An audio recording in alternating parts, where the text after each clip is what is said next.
Во Кочани ќе се сади на површина од 17 хектари, 10 на градската депонија и 7 на местото викано Курмина. Граѓаните ќе садат на градската депонија. Алатот е обезбеден од јавното предпријатие Македонски шуми, а превозот од акцијата Ден на дрвото.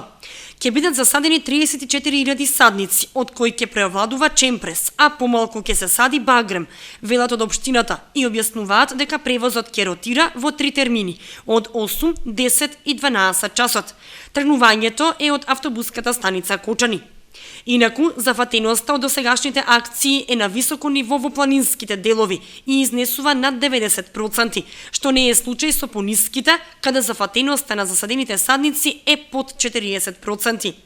Од јавното предпријатие Македонски шуми велат дека малата зафатеност на садниците во ниските делови се должи на човечко невнимание. Значи, човекот намерно ја пушта стоката на пасање и со тоа ги уништува садниците, велат од предпријатието, и додаваат дека тие ќе бидат упорни и истрајни во намерата тие делови да бидат засадени со дрвца и ќе се сади без разлика колку луѓето уништуваат.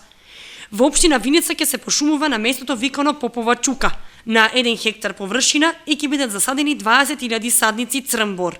Во акцијата во Виница ќе бидат вклучени вработените и учениците од гимназијата Ванчо Прке и локалната самоуправа. Среда 27 ноември заради спроведување на акцијата е неработен ден за сите граѓани на Република Македонија. Денот дополнително ќе се одработи во друг термин.